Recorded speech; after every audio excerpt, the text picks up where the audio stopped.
You're listening to the Build a Better Business series from the More Than More podcast.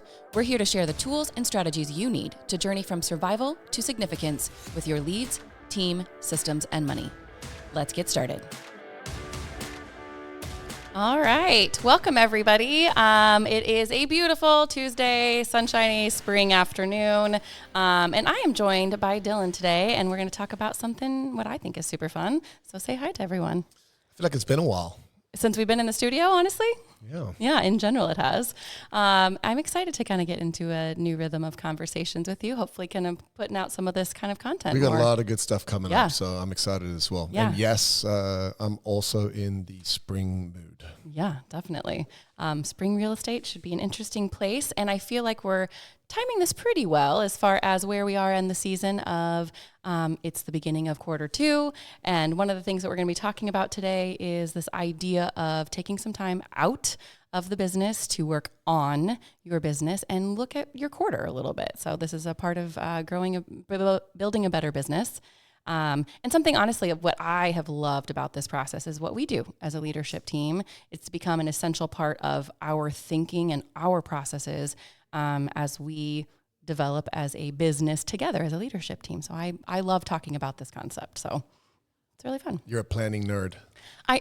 And honestly, I didn't know that how helpful this would be, and I can't imagine not doing this as a group anymore. It's just a part of what we do. So one tee-up concept that I want to take some time up to talk about with everyone before we jump into this idea of quarterly planning and review is the idea of on versus in. So it kind of just tees up this concept perfectly as a space for why we do this. So Dylan, maybe give us an idea of what the idea of on versus in means.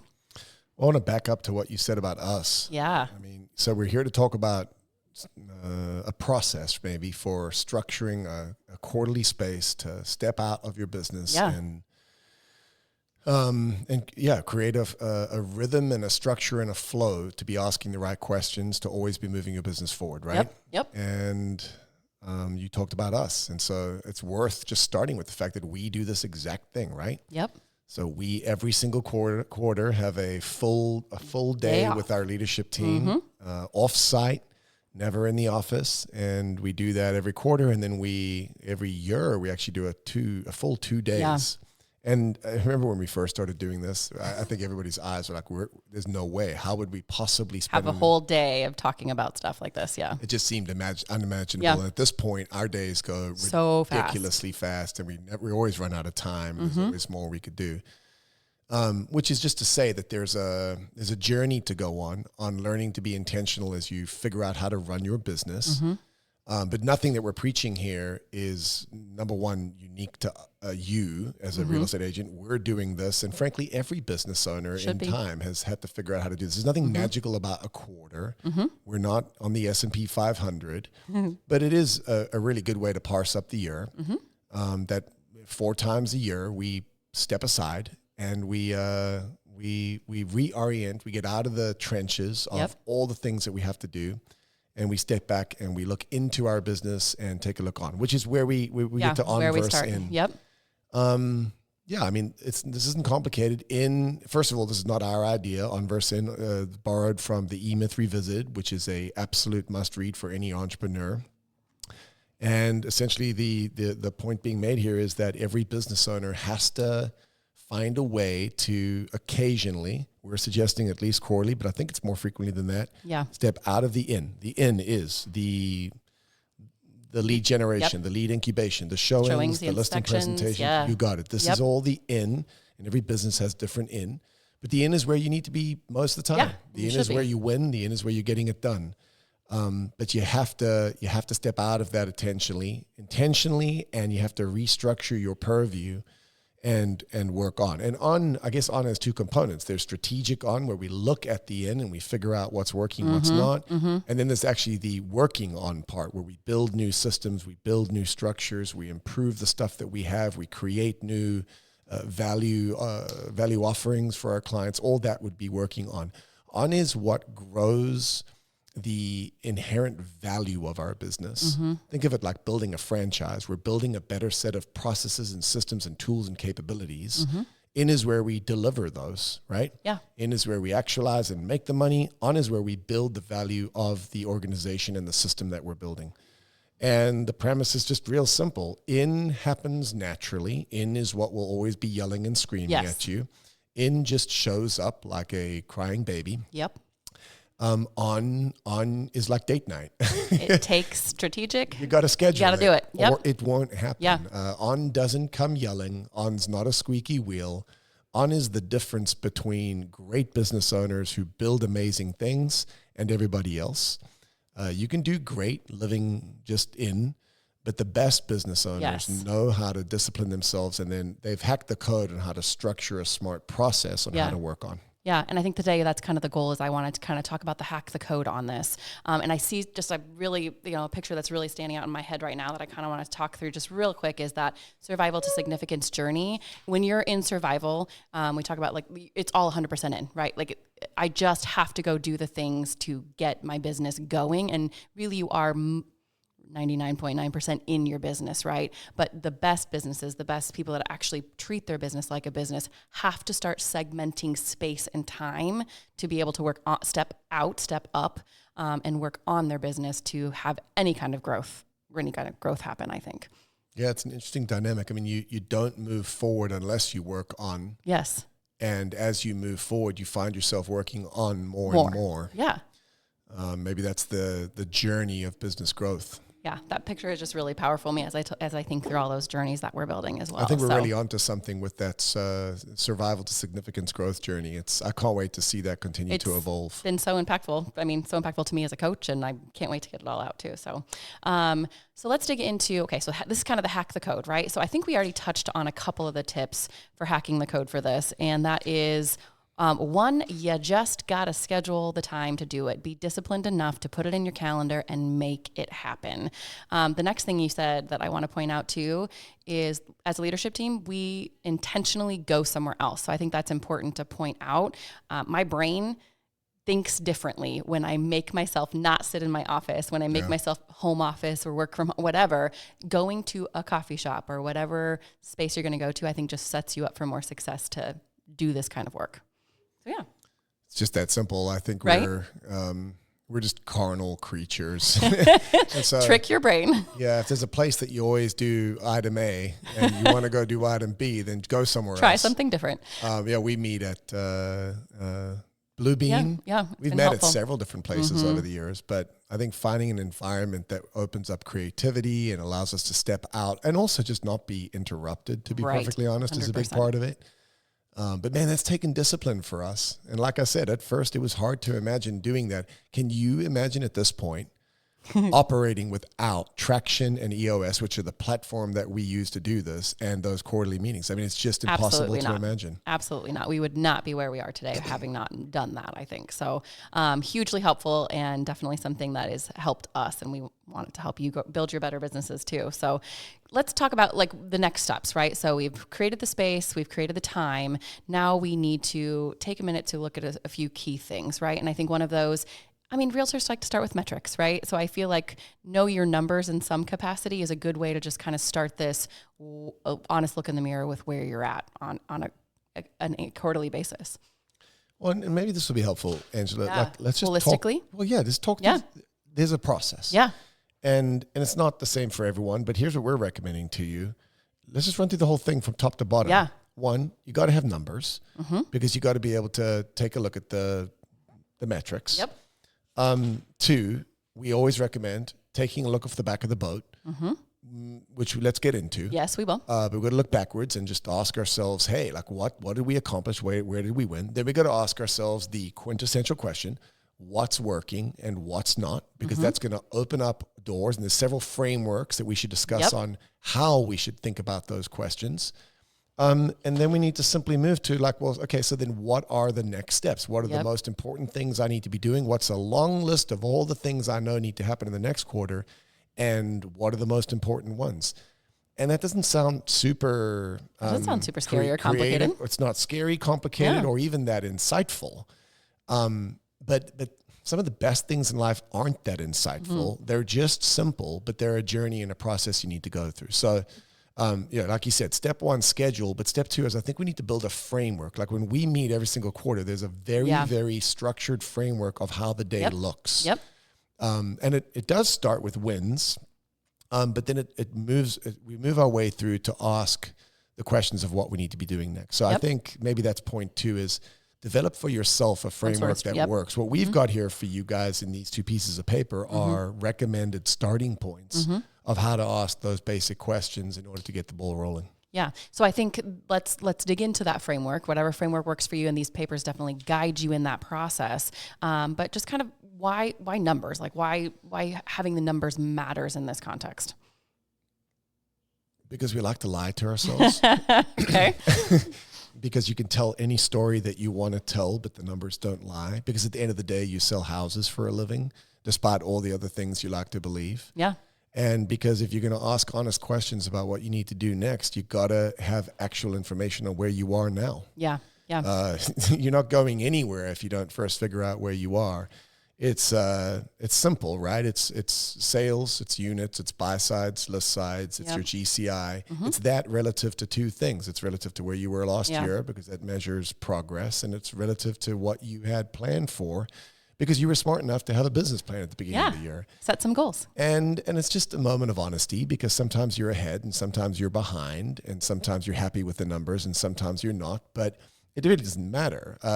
All business people have to create a better and better set of data to engage with. One day, that's also your P&L. Yeah. One day, it's your expense reports. So there's a whole bunch of things you need to look at. But to start, this isn't complicated. Yeah. Every quarter, we should be looking at our sides. We should be looking at our GCI. We should be looking at our leads, our lead counts, and maybe some conversion rates in that. Yep. And where we're getting our business from, what's working, what's not working in those data points. Yeah. Yeah, I agree with you. And I feel like that's actually an easier place to start, I think, especially for realtors, just to go, okay, I can do that, right? Like that, what are my numbers? Just start with an honest look in the mirror of what your numbers are and against where you're trying to go by the end of the year or wherever that may be. So I think that's helpful. It's just a quick look in the mirror, and it's where we have to start. It's where we start. We look at our quarter. We look at where the rocks that we had structured. We look at our KPIs. We look at key performance indicators, which really just means a handful of numbers that are the most important numbers. Yep. And you guys know what you're chasing and what that looks like for you. So I think next, after your numbers, kind of analyzing where you are in comparison to where you want to go and where you were last year, then taking a moment to look off the back of the boat is kind of that next piece of the structure, right? And I think this is worth, most people, I think, when they hear that, know what we're talking about, but it is worth giving a little bit of context to what does it mean to look back off the boat and why is it so important? Yeah, it's worth saying that we start every meeting looking off the back of the boat. It's key to any strategic space where we want to grow and think and expand and come up with good ideas because of the fact that we're broken and crazy. And remind me, we have realtor seasonal psychosis syndrome. The back of the boat is a super simple story. We jump in a boat, we sail all night forward towards the horizon. We saw the horizon when we left. We wake up in the morning and we look off the front of the boat and we see the same horizon. And the reason we see the same horizon is not because we didn't move all night. It's because the horizon's not actually there. It's like our goals. They're there, and then we achieve them, and then we move them. And so our goals keep moving forward, just like the horizon keeps moving forward. And when we measure against the horizon, when we measure against our moving set of goals, we become disillusioned and frustrated and disheartened.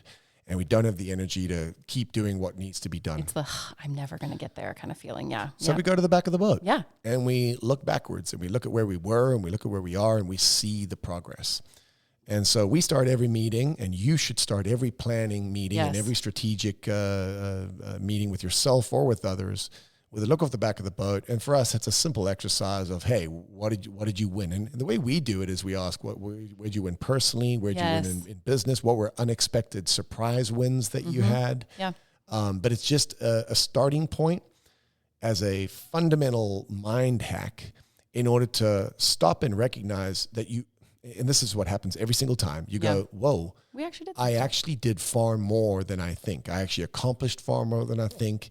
And this is so important because we live in a game of we win in inches, not miles. And it's ratcheting. We're just slowly ratcheting forward. It's 3 steps forward, 2 steps back, 3 steps forward, 2 steps back. And man, anybody would get tired doing that. And real estate is no walk in the park. And so, yeah, we always start with a positive focus. And I think be creative about it. Where did you have personal wins? Where did you have business wins? Yeah, the personal side helps too. Celebrate those. I think so. Yeah. It's all interrelated for me.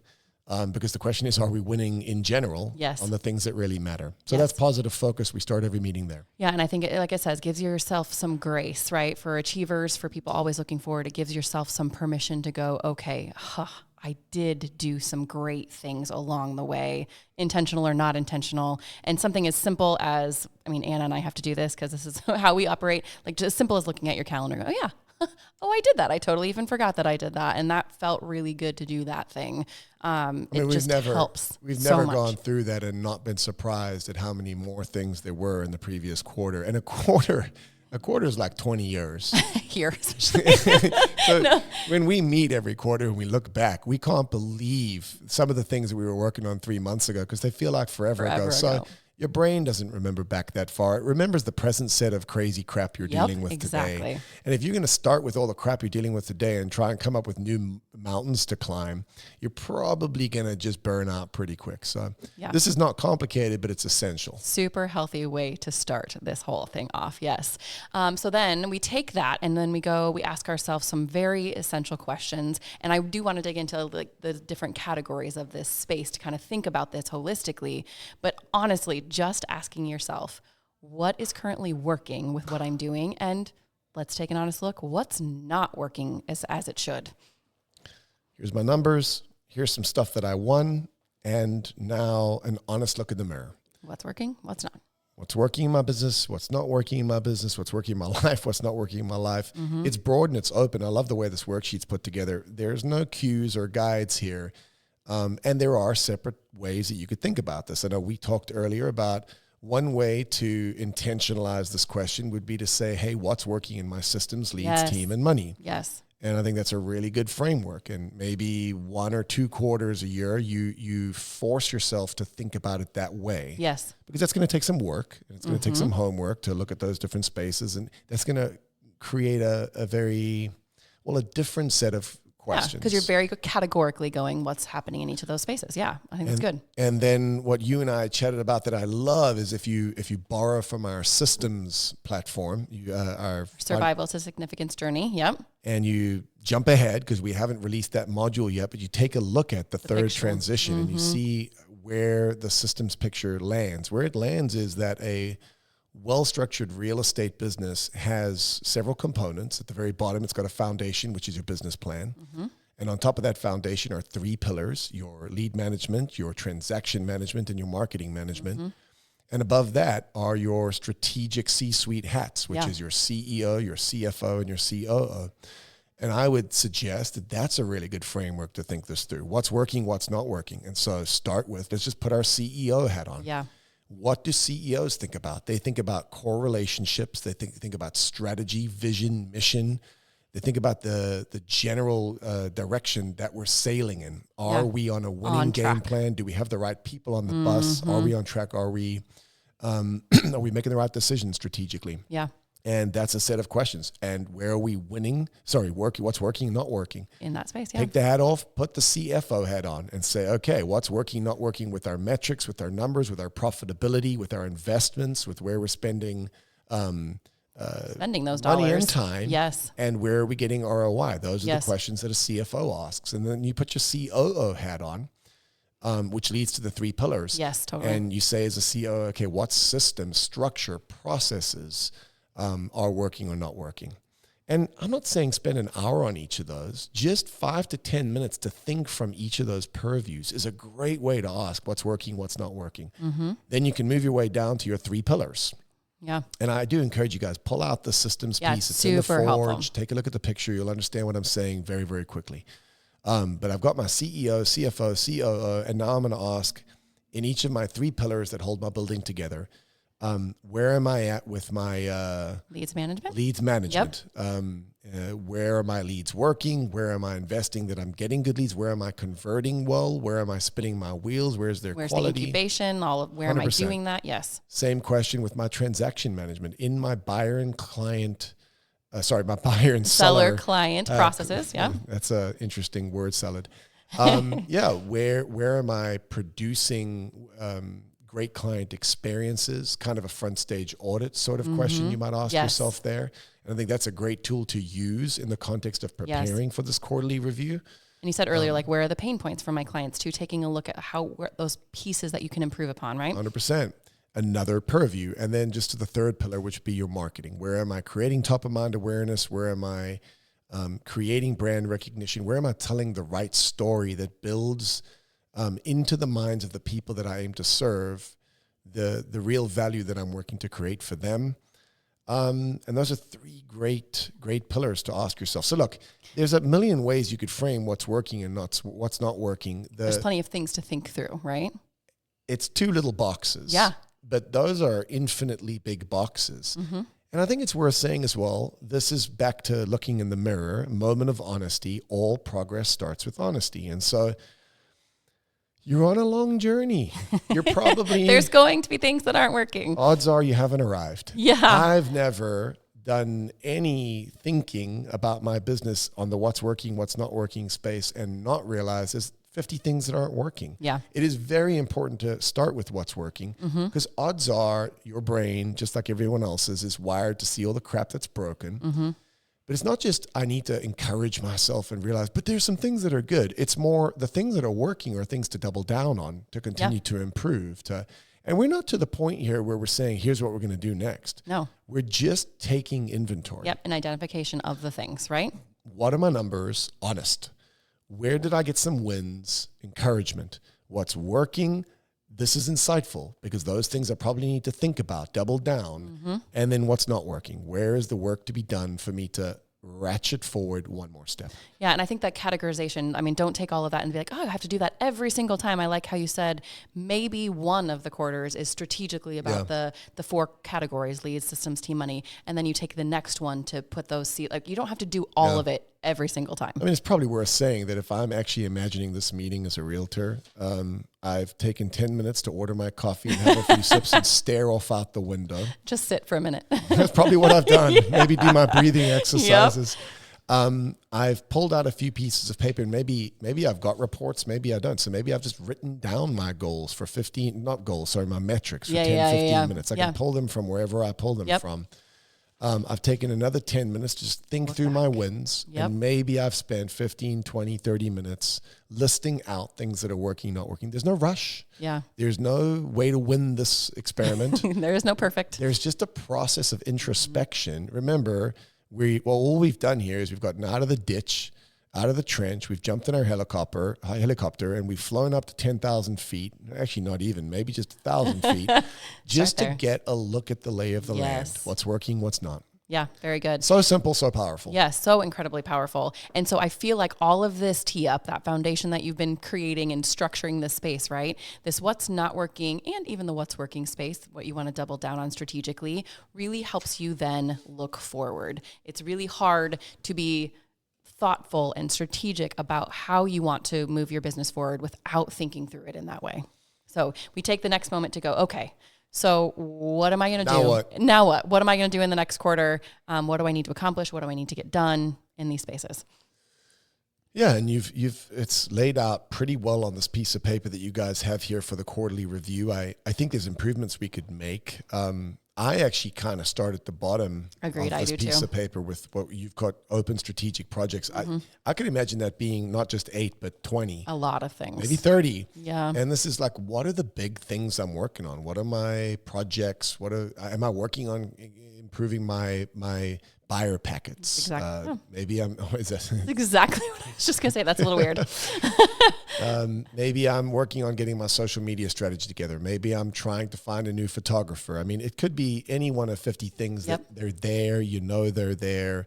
They need to get done. You're probably going to get them done in the next quarter, but maybe not. Yep. That's okay. Take inventory. Yep. Taking inventory is super, and I'm not talking about I need to make a phone call this afternoon. I'm talking, that's why it says strategic projects. What are the initiatives that we're working on that are moving the ball forward? Yeah.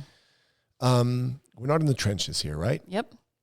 And then out of that, I believe is what the top of the page is about. Yep. Which is, it's kind of like the moving future exercise that we have. What are the core momentum shifters? What are the 3 things that if nothing else gets done in the next quarter, these are the things that make the biggest impact, that move the ball forward? What's the project? What's the initiative? Describe it briefly. This is worth doing. It's worth describing it. You're playing a game with your brain. What does it need to look like, right? Yeah, and why is it important? And answering those questions is key because, man, your brain is just like a giant game of poker, and you're playing poker every day with your own brain, and you think it's on your side, but I promise you, it's not. Yeah. Most days you have to work hard. At war with your own brain, and so what we're doing here is saying, wait, there are some things that are more important than everything else. And if I don't write them down, I'm going to find myself back in the trenches, just focusing on all the other stuff. And here's the reality, just to touch on that, you're going to end up back in the trenches. For sure. 30 minutes after you walk out of your planning session here. You've got your phone blowing up from showings. Like it's just going to. It's probably blowing up now. Yeah. It's not that you're not going to get back distracted. It's that winning looks like just an inch at a time, ratcheting forward slowly, taking the time to look, hacking the system of your own brain. Yes. And creating prioritization on what are the things that fundamentally matter. It's the only game anyone's ever played. It's true for Steve Jobs, and it's true for you. Winning looks like finding the things that matter most and ensuring that those get to the top of the list. Yeah, and I would totally agree with you. My brain does work bottom of the half of the sheet first. Like I just need to get all the things, and then things will rise to the top, right? That's kind of how I would look at that. They rise, okay, these are the things that would make the biggest impact for my business that I'm going to work hardest to get done in this next quarter, even if all these other things don't. So my brain works that way too, and that's helpful. Well, I think, and I'm jumping ahead now, but my brain's just on fire. In a good way. It's been a day. I think we just need to give ourselves permission to trust the process. So, we've been doing EOS and traction now, which is different than this worksheet, right? It's a pretty in-depth system that we're involved in. But we've been doing this for like 8 or 9 years now, and it was messy as heck at first, and it didn't feel that good, and it was bumpy, and we had to figure out different worksheets and get different and man, we're 8 years in, and we're just figuring out our KPIs. So proud of us. So I guess trust the process. Like, don't expect something remarkable out of sitting down with yourself for 2.5 hours and asking a few questions, but trust that there's an incremental game that you're playing here. It's a game of compounding. And it's about what you can accomplish in 10 years, not one. There's no question that two people, equal in all other regards, one of them chooses once a quarter to step out, look down, and remind themselves of the most important things by asking some honest questions about what's working and not working in a good, positive mind frame. One of those 2 people is going to win in the long run. Yeah, and I absolutely. don't think I don't need to make a case for which one it is. So it's just a hacking, and it's a discipline, and then it's about dialing it in. It's going to take time to dial in. Oh yeah, what you figure need. it out what works. Trust the process. Yeah, absolutely. But don't avoid it. It is the distinction between winning massively and mediocrity or failure. Yeah, let it be dirty and bumpy and gross and not feel great in the beginning, and just keep going, keep plugging away, and it promise, and we've seen it, will make huge results in the end. You'll be unbelievably surprised by how far you can come when you just keep going. So my last shout out to everybody, right? Like, just create the space, right? Start with the space. No matter what it may look like, use these resources that we have for you, but find a structure that works for you. Check all these out in the coaching section of the Forge. And honestly, once you have what you're working on, let us know how then we can jump in and assist and help you guys. Love you sharing all this. This is so good stuff. good. Thank you. About how to build a profitable, sustainable, and enjoyable business, go to morethanmorepodcast.com.